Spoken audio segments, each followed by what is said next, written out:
PSC tips and ട്രിക്സിലേക്ക് സ്വാഗതം. നമ്മൾ ഇന്ന് നോക്കുന്നത് ഇനി വരുന്ന ഡിഗ്രി ലെവൽ പ്രിലിംസിനായാലും LDC LGS മെയിൻസിനായാലും +2 മെയിൻസിനായാലും ഒക്കെ തന്നെ നമുക്ക് PSCയുടെ പുതിയ രീതിയിലുള്ള ചോദ്യങ്ങൾ പ്രതീക്ഷിക്കാവുന്നതാണ്. ഓക്കെ, അതായത് കഴിഞ്ഞ LDC ഒക്ടോബർ 7-ാം തീയതി നടന്ന LDC എക്സാമിന് പ്രസ്താവനകളുടെ രീതിയിലും ശരിയായ ജോഡികൾ കണ്ടെത്തുക എന്നുള്ള തരത്തിലുള്ള ചോദ്യങ്ങളൊക്കെ നമ്മൾ കണ്ടതാണ്. അപ്പോൾ ഇനി അങ്ങോട്ടുള്ള പരീക്ഷകൾക്ക് അത്തരത്തിലുള്ള ചോദ്യങ്ങൾ നമുക്ക് പഠിക്കാനായിട്ട് ഏറ്റവും ഇമ്പോർട്ടൻ്റ് ആയിട്ടുള്ളൊരു ഭാഗം തന്നെയാണ് സമഗ്ര ക്വസ്റ്റ്യൻ പൂൾ എന്ന് പറയുന്നത്. അപ്പോൾ നമ്മളിന്ന് നോക്കുന്നത് 8ാം ക്ലാസ്സിലെ ഭൂപടങ്ങൾ വായിക്കാം എന്ന് പറയുന്ന സോഷ്യൽ സയൻസിലെ ഒരു ചാപ്റ്ററാണ്. അപ്പോൾ അതിൽ നിന്നും എങ്ങനെ വ്യത്യസ്തമായിട്ടുള്ള ചോദ്യങ്ങൾ നമുക്ക് ഇനി അങ്ങോട്ടുള്ള പരീക്ഷയ്ക്ക് എങ്ങനെ പഠിക്കാം എന്നുള്ളതാണ് നമ്മൾ ഇന്നത്തെ വീഡിയോയിലൂടെ നോക്കാൻ പോകുന്നത്. അപ്പോൾ എന്തായാലും നമുക്ക് വീഡിയോയിലോട്ട് കിടക്കാം. ആദ്യത്തെ ചോദ്യം, ചുവടെ നൽകിയിട്ടുള്ള ചിത്രത്തിൽ വിട്ടുപോയ ദിശകൾ എഴുതി ചേർക്കുക. ചുവടെ നൽകിയിട്ടുള്ള ചിത്രത്തിൽ വിട്ടുപോയ ദിശകൾ എഴുതി ചേർക്കുക. ഇവിടെ നോക്കുക, നോർത്ത് തന്നിട്ടുണ്ട്, ഈസ്റ്റ് തന്നിട്ടുണ്ട്. നോർത്തിൻ്റെ ഓപ്പോസിറ്റ് എന്താണ് വരിക? നമുക്ക് അറിയുന്നതാണ് അല്ലേ, സൗത്ത് ആണ് വരിക അല്ലേ. നോർത്തിൻ്റെ ഓപ്പോസിറ്റ് സൗത്ത് ആണ് വരിക. ഈസ്റ്റിൻ്റെ ഓപ്പോസിറ്റ് എന്താണ് വരിക? വെസ്റ്റ് ആണ് വരിക എന്നുള്ളത് നമുക്കറിയാം. ദെൻ നോർത്ത് ഈസ്റ്റ്, നോർത്തിൻ്റെയും ഈസ്റ്റിൻ്റെയും ഇടയ്ക്ക് എന്താണ് വരിക? നോർത്ത് ഈസ്റ്റ് ആണ് വരിക. അതുപോലെ ഈസ്റ്റിൻ്റെയും സൗത്തിൻ്റെയും ഇടയ്ക്ക് വരുന്നത് എന്താണ്? ഈസ്റ്റ് സൗത്ത് ആണ് വരിക. അതുപോലെ ഇവിടെ സൗത്തിൻ്റെയും വെസ്റ്റിൻ്റെയും ഇടയ്ക്ക് സൗത്ത് വെസ്റ്റ് നമുക്ക് തന്നിട്ടുണ്ട് അല്ലേ. വെസ്റ്റിൻ്റെയും നോർത്തിൻ്റെയും ഇടയ്ക്ക് നോർത്ത് വെസ്റ്റ് തന്നിട്ടുണ്ട്. ഓക്കെ, അപ്പോൾ നമ്മൾ കംപ്ലീറ്റ് ചെയ്തല്ലോ. അപ്പോൾ നമ്മുടെ ആൻസർ എന്തൊക്കെയാണ്? ആ എ എന്ന് പറയുന്നത് നോർത്ത് ഈസ്റ്റ് ആണ്, ബി എന്ന് പറയുന്നത് ഈസ്റ്റ് സൗത്ത് ആണ്, ദെൻ സി എന്ന് പറയുന്നത് സൗത്ത് ആണ്, ഡി എന്ന് പറയുന്നത് എന്താണ്? വെസ്റ്റ് ആണ്. അപ്പോൾ ഇത് ദിശകൾ അറിയാത്തവരുണ്ടെങ്കിൽ അതൊക്കെ നോട്ട് ചെയ്ത് വെച്ചിട്ട് ഒന്ന് പഠിക്കുക കേട്ടോ. രണ്ടാമത്തെ ചോദ്യം നോക്കുക, വിട്ടുപോയവ എഴുതി ചേർക്കുക. വിട്ടുപോയവ എഴുതി ചേർക്കുക. കൃഷിഭൂമി മഞ്ഞ എന്ന് തന്നിട്ടുണ്ട്. ഓക്കെ, കൃഷിഭൂമി മഞ്ഞ എന്ന് തന്നിട്ടുണ്ട്. റോഡ് എന്താണ് എന്നുള്ളതാണ് നമ്മുടെ ചോദ്യം. എന്താണ് റോഡിൻ്റെ നിറം കൊടുക്കുന്നത്? ചുവപ്പ് നിറമാണ് കേട്ടോ. ചുവപ്പ് നിറമാണ് റോഡിന് നൽകുക. ഓക്കെ, ചുവപ്പ് നിറമാണ്. അടുത്തത്, ഭൗതിക ഭൂപടം ഭൂപ്രകൃതി ഭൂപടം. ഭൗതിക ഭൂപടം വരുന്നത് ഭൂപ്രകൃതി ഭൂപടമാണ്. വ്യാവസായിക ഭൂപടം എന്തിലാണ് വരുന്നത്? ഓക്കെ, വ്യാവസായിക ഭൂപടം സാംസ്കാരിക ഭൂപടമാണ് കേട്ടോ. സാംസ്കാരിക ഭൂപടം.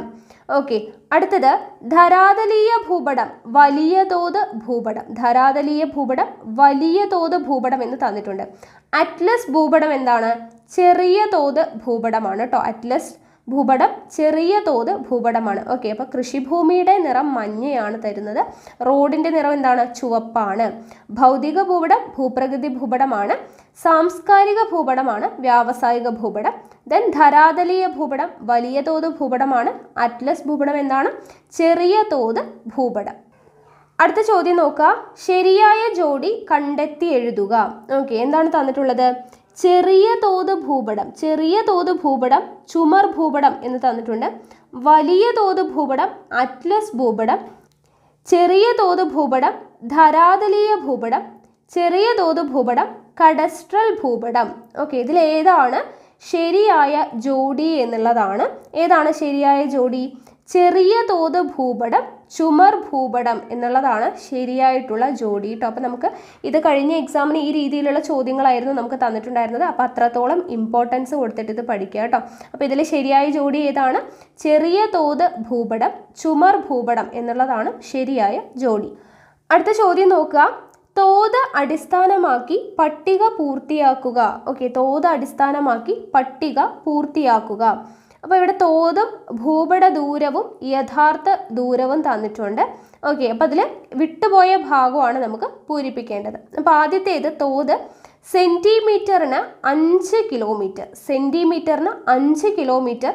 ഭൂപട ദൂരം 5 സെൻറ്റിമീറ്റർ ആണ്. അപ്പോൾ യഥാർത്ഥ ദൂരം എത്രയാണ് എന്നുള്ളതാണ്. യഥാർത്ഥ ദൂരം 25 കിലോമീറ്റർ ആണ് കേട്ടോ. 25 കിലോമീറ്റർ. അടുത്തത്, രണ്ടാമത് ഡാഷ് എന്ന് തന്നിട്ടുണ്ട്. ഭൂപട ദൂരം 10 സെൻറ്റിമീറ്ററും യഥാർത്ഥ ദൂരം 10 കിലോമീറ്ററുമാണ്. അപ്പോൾ തോത് എന്ന് പറയുന്നത് എന്താണ്?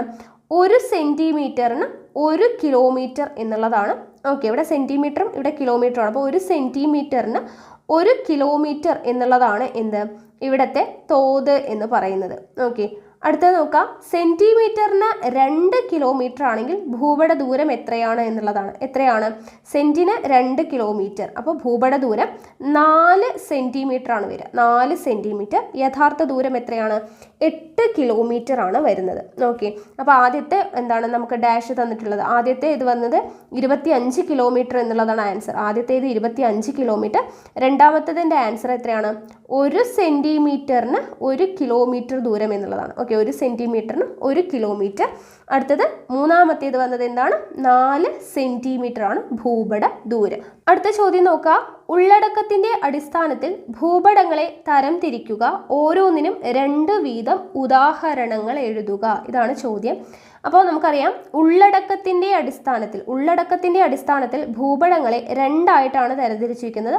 ഒന്ന് ഭൗതിക ഭൂപടം, ഒന്ന് സാംസ്കാരിക ഭൂപടം. ഓക്കെ, ഭൗതിക ഭൂപടം എന്നും സാംസ്കാരിക ഭൂപടം എന്നും 2 ആയിട്ടാണ് ഉള്ളടക്കത്തിന്റെ അടിസ്ഥാനത്തിൽ ഭൂപടങ്ങളെ തരംതിരിച്ചിട്ടുള്ളത്. ഇനി ഭൗതിക ഭൂപടങ്ങൾക്ക് ഉദാഹരണങ്ങൾ ഏതൊക്കെയാണ്? ഭൂപ്രകൃതി ഭൂപടം, ഭൂവിനിയോഗ ഭൂപടം തുടങ്ങിയവയാണ് ഭൗതിക ഭൂപടങ്ങൾക്ക് ഉദാഹരണം. സാംസ്കാരിക ഭൂപടങ്ങൾക്ക് ഉദാഹരണം എന്ന് പറയുന്നത് രാഷ്ട്രീയ ഭൂപടം, കാർഷിക ഭൂപടം തുടങ്ങിയവയാണ്. ഓക്കെ, അപ്പോൾ ഉള്ളടക്കത്തിന്റെ അടിസ്ഥാനത്തിൽ ഭൂപടങ്ങളെ 2 ആയിട്ട് തരംതിരിക്കാം. ഭൗതിക ഭൂപടം, സാംസ്കാരിക ഭൂപടം. ഭൗതിക ഭൂപടങ്ങൾക്ക് ഉദാഹരണങ്ങൾ പഠിച്ചു വയ്ക്കുക. നമുക്ക് ശരിയായ ജോഡിയിലൊക്കെ ചോദിക്കാവുന്നതാണ്. ഭൗതിക ഭൂപടം, ഭൂപ്രകൃതി ഭൂപടം, ഭൂവിനിയോഗ ഭൂപടം. സാംസ്കാരിക ഭൂപടത്തിന് എക്സാമ്പിളാണ് രാഷ്ട്രീയ ഭൂപടവും അതുപോലെ തന്നെ കാർഷിക ഭൂപടം. അടുത്ത ചോദ്യം നോക്കുക, ചുവടെ നൽകിയിട്ടുള്ള ഭൂപടങ്ങളെ ഉള്ളടക്കത്തിന്റെ അടിസ്ഥാനത്തിൽ തരം തിരിച്ചെഴുതുക. ചുവടെ നൽകിയിട്ടുള്ള ഭൂപടങ്ങളെ ഉള്ളടക്കത്തിന്റെ അടിസ്ഥാനത്തിൽ തരം തിരിച്ചെഴുതുക. ഇവിടെ നോക്കുക, രാഷ്ട്രീയ ഭൂപടം, മണ്ണ് ഭൂപടം, കാലാവസ്ഥാ ഭൂപടം, നൈസർഗിക സസ്യജാല ഭൂപടം, ചരിത്ര ഭൂപടം, സൈനിക ഭൂപടം. അപ്പോൾ രാഷ്ട്രീയ ഭൂപടം, മണ്ണ് ഭൂപടം, കാലാവസ്ഥാ ഭൂപടം, നൈസർഗിക സസ്യജാല ഭൂപടം, ചരിത്ര ഭൂപടം, സൈനിക ഭൂപടം.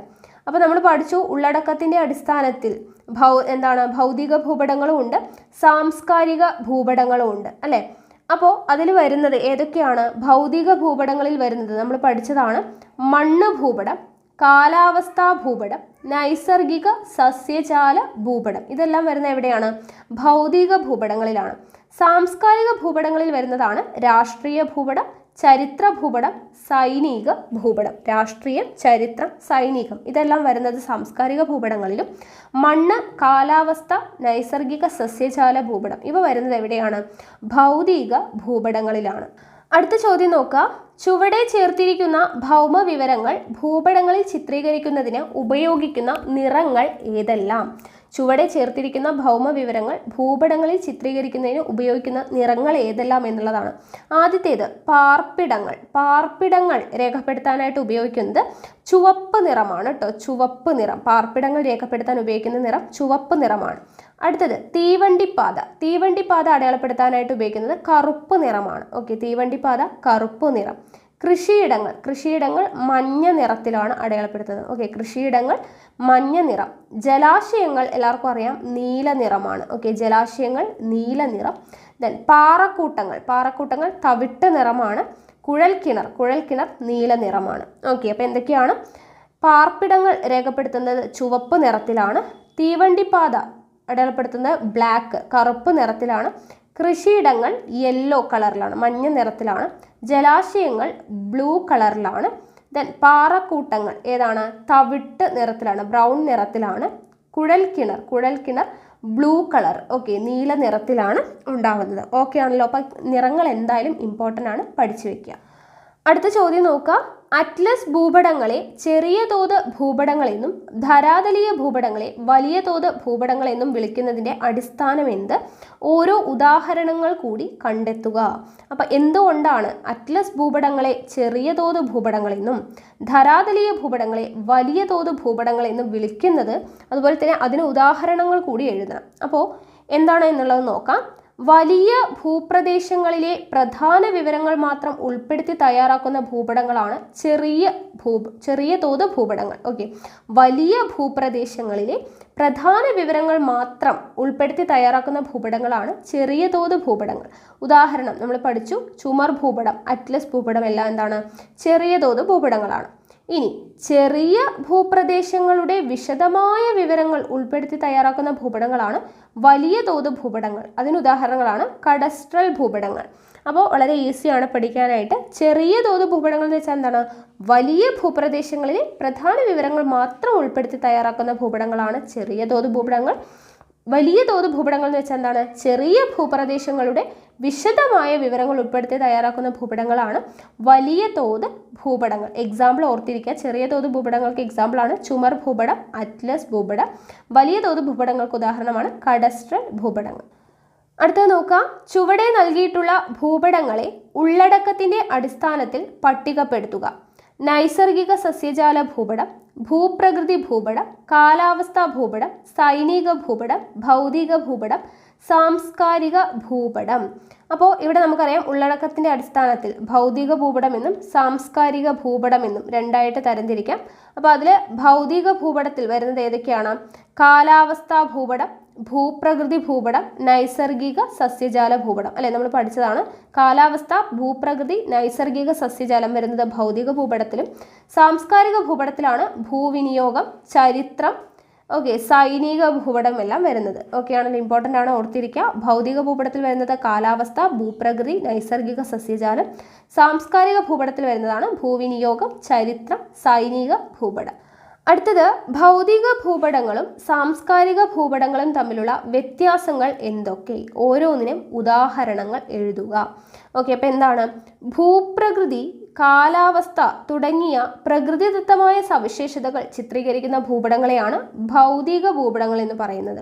ഭൂപ്രകൃതി, കാലാവസ്ഥ തുടങ്ങിയ പ്രകൃതിദത്തമായ സവിശേഷതകൾ ചിത്രീകരിക്കുന്ന ഭൂപടങ്ങളാണ് ഭൗതിക ഭൂപടങ്ങൾ.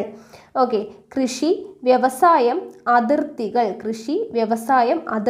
തുടങ്ങിയ മനുഷ്യനിർമ്മിതമായ സവിശേഷതകൾ ചിത്രീകരിക്കുന്ന ഭൂപടങ്ങളാണ് സാംസ്കാരിക ഭൂപടങ്ങൾ. അപ്പോൾ ഭൂപ്രകൃതി, കാലാവസ്ഥ തുടങ്ങിയ പ്രകൃതിദത്തമായ സവിശേഷതകൾ ചിത്രീകരിക്കുന്നത് ഭൗതിക ഭൂപടങ്ങളും, കൃഷി, വ്യവസായം, അതിർത്തികൾ തുടങ്ങിയ മനുഷ്യനിർമ്മിതമായ സവിശേഷതകൾ ചിത്രീകരിക്കുന്ന ഭൂപടങ്ങളാണ് സാംസ്കാരിക ഭൂപടങ്ങൾ. അടുത്ത ചോദ്യം, പ്രത്യേക വിഷയങ്ങൾ പ്രതിപാദിക്കുന്ന ഭൂപടങ്ങളെ എന്തു പേരിൽ അറിയപ്പെടുന്നു? ഇത്തരത്തിൽ ഭൂപടങ്ങൾ തയ്യാറാക്കേണ്ടതിൻ്റെ ആവശ്യകത എന്ത്? അപ്പോൾ പ്രത്യേക വിഷയങ്ങൾ പ്രതിപാദിക്കുന്ന ഭൂപടങ്ങളെ എന്തു പേരിലാണ് അറിയപ്പെടുന്നത്? തീമാറ്റിക് ഭൂപടങ്ങൾ എന്ന പേരിലാണ് അറിയപ്പെടുന്നത്. തീമാറ്റിക് ഭൂപടങ്ങൾ എന്ന പേരിലാണ് അറിയപ്പെടുന്നത്. നിരവധി വിവരങ്ങൾ ഒരേ ഭൂപടത്തിൽ ഉൾപ്പെടുത്തുന്നത് ആശയക്കുഴപ്പങ്ങൾക്കും അവ്യക്തതകൾക്കും കാരണമാകും എന്നുള്ളത് കൊണ്ടാണ് എന്ത് തയ്യാറാക്കുന്നത്? തീമാറ്റിക് ഭൂപടങ്ങൾ തയ്യാറാക്കുന്നത്. അപ്പോൾ എന്താണ് പ്രത്യേക വിഷയങ്ങൾ പ്രതിപാദിക്കുന്ന ഭൂപടങ്ങളെ എന്തു പേരിൽ അറിയപ്പെടുന്നു എന്ന് ചോദിച്ചാൽ തീമാറ്റിക് ഭൂപടങ്ങൾ. ഇത്തരത്തിലുള്ള ഭൂപടങ്ങൾ തയ്യാറാക്കേണ്ടത് ആവശ്യകത എന്താണ് എന്ന് ചോദിച്ചാൽ നിരവധി വിവരങ്ങൾ ഒരേ ഭൂപടത്തിൽ ഉൾപ്പെടുത്തുന്നത് ആശയക്കുഴപ്പങ്ങൾക്കും അവ്യക്തതകൾക്കും കാരണമാകും എന്നുള്ളത് കൊണ്ടാണ് തീമാറ്റിക് ഭൂപടങ്ങൾ തയ്യാറാക്കുന്നത്. അടുത്ത ചോദ്യം, ക്ലാസ് റൂം പ്രവർത്തനങ്ങളുടെ ഭാഗമായി സംസ്ഥാന അതിർത്തികൾ ചിത്രീകരിക്കാൻ ആവശ്യപ്പെട്ടിരിക്കുന്നു. ചുവടെ ചേർത്തിട്ടുള്ളവയിൽ ഏതുതരം ഭൂപടമാണ് ഇതിനായി നിങ്ങൾ ആശ്രയിക്കുക? അതായത് ക്ലാസ് റൂം പ്രവർത്തനങ്ങളുടെ ഭാഗമായി